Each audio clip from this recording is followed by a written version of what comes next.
प्रत्येकाला मुळगावकर जसे भेटले, जसे दिसले आणि जसे भावले तशा त्यांच्या आठवणी त्या त्या भावनेनुसार आपल्यासमोर येतात.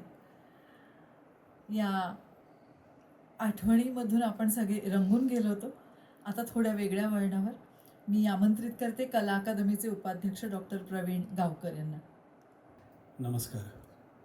मला पण तोच प्रश्न पडला, काय बोलावं? कारण माझं हे क्षेत्र नाही आहे. पण कला अकादमीचा उपाध्यक्ष या नात्याने मी 2 शब्द बोलतो. खरं म्हणजे एवढा मोठा आणि चांगला कार्यक्रम, एवढी मान्यवर मंडळी आज या कार्यक्रमाच्या निमित्ताने इथे आलेली आहेत. आणि हा कार्यक्रम इथे घडून आणायला मात्र मला खूप त्रास झाले, हे मी सांगतो. ते म्हणतात ना की चहापेक्षा किटली गरम, असा काहीतरी प्रकार इथे आहे. आणि मी आता नवीनच उपाध्यक्ष झालेलो आहे. आणि इथे हा कार्यक्रम न व्हावा म्हणून माझ्यावर जरा दबाव होता. का कुणास ठाऊक, परेशजींना माहीत आहे. खरं मी हे सांगायचं नाही इथे. पण असे कार्यक्रम, साहित्यिक कार्यक्रम, सांगीतिक कार्यक्रम वरचेवर कला अकादमीत व्हायला पाहिजे. त्यासाठीच कला अकादमी आहे. आपण मराठी, कोकणी, संगीत, नाट्य, कला यासाठीच ही कला अकादमी आहे. काहीतरी इथे घोळ आहे.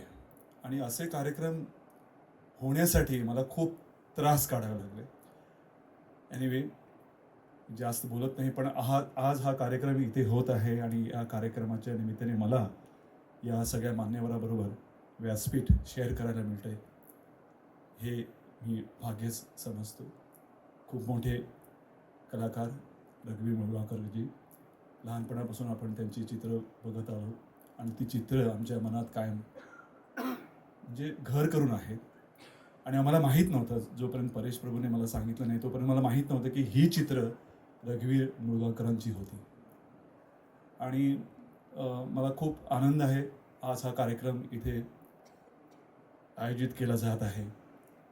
आणि कला अकादमीचा उपाध्यक्ष म्हणून मला थोडीशी धन्यता वाटली. कारण एवढा मोठा कलाकार आणि त्याचा हा पुस्तक विमोचन सोहळा इथं व्हायलाच पाहिजे होता.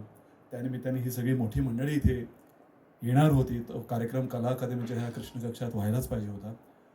तो होत आहे आणि याबद्दल मला खूप आनंद आहे. इथं रसिकामध्ये पण खूप मान्यवर मंडळी बसलेली आहेत. सर्वांना माझा नमस्कार.